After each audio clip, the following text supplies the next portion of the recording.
Gold trusted gold buyers మీరు తాకట్టు పెట్టిన బంగారాన్ని విడిపించి ఈ రోజు ఉన్న మార్కెట్ ధరకు కొనబడను.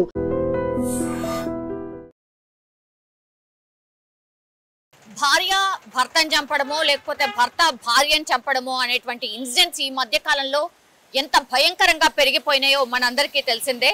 అండ్ నిన్ననే మనకు తెలుసు బోడుప్పల్లో ఏకంగా భర్త ఆల్రెడీ ఆమె పాపం గర్భవతిగా ఉంది. అట్లాంటిది అసలు ఏ మాత్రం కూడా ఆలోచించకుండా ఆ భర్త ఏం చేశాడు, భార్యని ఎంత దారుణంగా హత్య చేసిన తర్వాత పూర్తిగా బాడీని ముక్కలు ముక్కలుగా కట్ చేయడమే కాకుండా మూసీ నదిలో పూర్తిగా ముక్కలు చేసినటువంటి ఆ బాడీని మూసీ నదిలో పడేస్తూ అది ఎక్కడ పైకి తేలుతుందో, మూసీ నదిలో పైకి తేలుతుందేమో అని దానికి ఒక బండరాయిని కట్టి ఆ సంచిని మూసీ నదిలో పడేసిందంటే ఎంత భయంకరంగా వీళ్ళ ఆలోచన విధానం మారిపోయిందో మనకు అర్థమవుతోంది. ఇది మరవనన్నా మరవలే, ఆ కేసు ఇంకా సాల్వ్ అన్నా కాలే, ఆ బాడీ ఇంకా దొరకనన్నా దొరకలే. అప్పుడే మహబూబ్ నగర్లో ఇంకో భర్త ఇట్లనే భార్యని చంపేశాడు. అది ఎట్లా అని అంటే యాక్చువల్లీ వీళ్ళిద్దరికీ పడట్లేదట. సో భార్యాభర్తల మధ్య గొడవ ఉంది. భార్య పేరు వచ్చేసి శ్రావణి అండ్ ఈయన పేరు వచ్చేసి శ్రీశైలం. వీళ్ళు మహబూబ్ నగర్కి సంబంధించిన వాళ్ళు. వీళ్ళిద్దరికీ కూడా పిల్లలు కూడా ఉన్నారు. గత కొంతకాలంగా వీళ్ళిద్దరికీ పడట్లేదు. అందుకని భార్య శ్రావణి వాళ్ళ అమ్మ నాన్న వాళ్ళ ఇంటి దగ్గరనే ఉంటోంది. ఈ క్రమంలోనే మరి ఏమనుకున్నాడో ఏంటో తెలీదు, ఏం కోపం వచ్చిందో ఏం ఆలోచించుకున్నాడో కూడా తెలీదు. ఏకంగా భార్య దగ్గరికి వెళ్ళి, అంటే వాళ్ళ అమ్మా నాన్న దగ్గరికి వెళ్ళి, లేదు లేదు మేము కలిసే ఉంటాం, మేము బాగానే ఉంటాం, మేము సోమశిల వెళ్తామని అక్కడ ఈ శ్రావణి వాళ్ళ అమ్మ నాన్నకి చెప్పి తర్వాత భార్యని సోమశిల తీసుకువెళ్తాను అనేటువంటి మాట చెప్పి ఆమెని బైక్ మీద ఎక్కించుకొని సోమశిల వైపు వెళ్తూ ఉండగా అటవీ ప్రాంతం కనిపించింది. దీంతో ఆయన వెంట ఆల్రెడీ ఒక కత్తి తెచ్చుకున్నాడు. కత్తితోని ఆమెను పొడవడమే కాకుండా మళ్ళీ ఎక్కడ దొరికిపోతానో, మళ్ళీ ఆ పొడిచిన తర్వాత దాని ఆనవాళ్ళు కూడా దొరికితే మళ్ళీ నేనెక్కడ దొరికిపోతాను అనుకున్నాడు. దీంతో ఆయన వెంట తెచ్చుకున్నటువంటి ఈ పెట్రోల్ ఏదైతే ఉంటుందో ఆ పెట్రోల్ని కూడా ఆమె మీద పోసి తర్వాత పూర్తిగా నిప్పంటించి ఆమె ఆనవాళ్ళు లేకుండా చేసినటువంటి సిచ్యువేషన్. ఈ కేసు ఇప్పుడు కలకలం అయితే క్రియేట్ అవుతోంది. నిన్న బోడుప్పల్ కేసుకి సంబంధించే ఇంకా కూడా మాట్లాడుతున్నా, మా కేసుని ఇంకా కూడా ఛేదించలేదు. అప్పుడే మళ్ళా మహబూబ్ నగర్లో ఇంకో భర్త భార్యను చంపినటువంటి సిచ్యువేషన్. అది ఇద్దరు పిల్లలు ఉన్నారు, చాలా చిన్న పిల్లలు. అండ్ వీళ్ళిద్దరి మధ్య మనస్పర్ధలు కూడా ఉన్నాయి. సరే విడాకులు తీసుకోనో లేకపోతే ఇంకోటో చేయొచ్చు, ఎన్నో మార్గాలు ఉన్నాయి. అట్లాంటిది ఈ చంపాలనే ఆలోచన ఎందుకు వస్తుంది మనుషులకి అనేది అర్థం కానటువంటి సిచ్యువేషన్. ఇప్పుడు ఈ శ్రీశైలం ఏం చేశాడు అంటే భార్యని కత్తితోని పొడిచిన తర్వాత మళ్ళీ ఏడ దొరికిపోతాను అనుకున్నాడు. దాని తర్వాత ఆమె పెట్రోల్ పోసి నిప్పంటించి పూర్తిగా ఆనవాళ్ళు లేకుండా చేసిండు. కానీ అతను ఏంది వెళ్ళిండు, అత్తగారింటికి వెళ్ళిండు, భార్యని ఎక్కించుకొని ఆయన్నే వెళ్ళిండు. అప్పటికే వాళ్ళిద్దరి మధ్య కొట్లాటలు నడుస్తున్నాయి.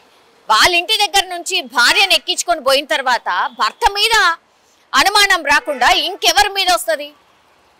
పూర్తిగా ఇప్పుడు భర్త మీదనే అనుమానం రావడం, ఆ కేసు అంతా కూడా నా చుట్టే తిరుగుతుంది అని తెలుసుకోవడం, ఇక లాభం లేదు అనుకున్నాడు. మహబూబ్ నగర్ 2 టౌన్ పోలీస్ స్టేషన్లోనే లొంగిపోయినటువంటి సిచ్యువేషన్. తీరా ప్రాథమికంగా ఆయనను అడిగినప్పుడు చెప్తున్నటువంటి మాట ఏంటంటే నా భార్య మీద నాకు అనుమానం ఉంది, ఎవరెవరితోనో మాట్లాడుతుంది, నాకు తెలిసి ఎవరితోనో తిరుగుతుంది కూడా అన్నటువంటి మాట చెప్పాడట. దీంతో ఇక లాభం లేదు అనుకున్నారు కాబట్టి పోలీసులు ఫస్ట్ బుకాయించే ప్రయత్నం చేసిండు. నాకెందుకు, నేను నా భార్యతోని కలిసి ఉందాం అనుకుంటున్నాను, అందుకనే మేము సోమశిలకు కూడా బయలుదేరి వెళ్ళినాము, అసలు మార్గ మధ్యంలో ఏం జరిగిందో నాకు తెలీదు అన్నటువంటి మాట ఏదేదో సమాధానాలు చెప్తున్నటువంటి టైంలో తమదైన శైలిలో మహబూబ్ నగర్ పోలీసులు ట్రీట్మెంట్ ఇవ్వడం, దీంతో శ్రీశైలం అసలైన నిజాన్ని ఒప్పుకొని నా భార్య మీద నాకు అనుమానం ఉంది, అందుకే మా ఇద్దరి మధ్య మనస్పర్ధలు వచ్చాయి, అందుకే ఆ కోపంతోనే నా భార్యని చంపాలనుకున్నాను, చంపేశాను అన్నటువంటి మాట చెప్పాడు. అంటే ఫస్ట్ అయితే వీళ్ళ అమ్మా నాన్న మిస్సింగ్ కేసు నమోదు చేసారు. ఎవరు ఈ పిల్ల వాళ్ళ అమ్మా నాన్న మిస్సింగ్ కేసు నమోదు చేసిండ్రు.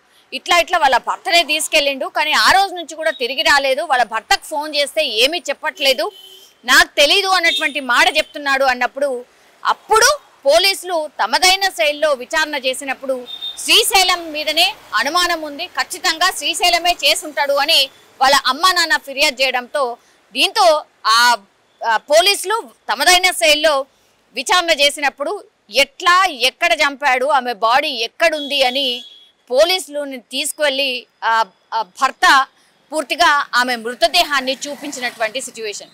సో ఇట్లాంటి కేసెస్ కోకొల్లలుగా నమోదవుతున్నాయి ఈ మధ్య కాలంలో. ఆర్ 2025 సంవత్సరంలో అయితే ఎన్నో కేసెస్, అసలు ఈ కేసు అయిపోయిందో లేదో, అసలు సాల్వ్ అయిందో లేదో, ఇంకో కేసు ఇట్లాంటిదే వస్తున్నటువంటి సిచ్యువేషన్. కొంత ఆందోళనకరంగా మారినటువంటి పరిస్థితి కనిపిస్తోంది. కానీ పిల్లలున్నారా లేకపోతే ఇంకోట ఏమి కూడా ఆలోచించట్లేదు. అటు భర్తలు ఆలోచించట్లేదు, ఇటు భార్యలు కూడా ఆలోచించట్లేదు అని వరుసగా వస్తున్నటువంటి ఇన్సిడెంట్స్ అనుకోండి, ఈ కేసెసే ప్రూవ్ చేస్తున్నటువంటి పరిస్థితి కనిపిస్తోంది. ఇప్పుడు శ్రీశైలం అయితే అదుపులోకి తీసుకున్నారు. అండ్ వాళ్ళ అమ్మ నాన్న ఒకటే కోరుతున్నారు, వాళ్ళ పిల్లల ఆలనా పాలన ఎట్లా, అసలు న్యాయం జరగాల్సిందే, గింత దారుణంగా మా బిడ్డను ఎందుకు చంపాలి, ఇద్దరి మధ్య గొడవలు ఉన్నాయి కాబట్టి మేము తీసుకొచ్చుకొని మా దగ్గరనే ఉంచుకున్నాం, అట్లాంటిది ఇంత కసితోని లాస్ట్కి వస్తే మా బిడ్డను చంపేశాడు. ఇప్పుడు వాళ్ళ పిల్లలు ఎవరైతే ఉన్నారో అనాథలుగా మారిపోయినటువంటి సిచ్యువేషన్, మాకైతే తగిన న్యాయం చేయాలి, తగిన న్యాయం జరగాలి అని ఇప్పుడు శ్రావణి వాళ్ళ అమ్మా నాన్న కోరుతున్నటువంటి సిచ్యువేషన్. బోడుప్పల్ కేస్ అగైన్ ఇప్పుడు మహబూబ్ నగర్లో జరిగినటువంటి కేసు ఆల్మోస్ట్ సిమిలర్ కేసెసే అనుకోవాలి. కర్కశంగా భార్యల్ని చంపినటువంటి భర్తల కేసులుగా మారిపోయిన సిచ్యువేషన్ అయితే కనిపిస్తోంది. And for more videos, Please subscribe to iDream. Please subscribe to iDream. Please subscribe iDream. And please subscribe to iDream. For more videos, subscribe to iDream. please like, share and subscribe to the channel. Congratulations, iDream. Subscribe to iDream. Subscribe to iDream. So subscribe to iDream Media. iDream team andarki huge congratulations. Please subscribe iDream Media. Please subscribe to iDream. Subscribe iDream. Please subscribe to iDream. iDream అంటే నా కళల ఛానల్ను subscribe చేసుకున్న నోరు తిరుగుతలేదు, మీరైతే గంట గుర్తు కొట్టండి. For more such videos, please subscribe to iDream. Subscribe to iDream. Please subscribe to iDream. Please subscribe iDream Media. Please do subscribe to iDream. Please subscribe to iDream Media. For best entertainment and information, please subscribe iDream. And don't forget to subscribe to iDream.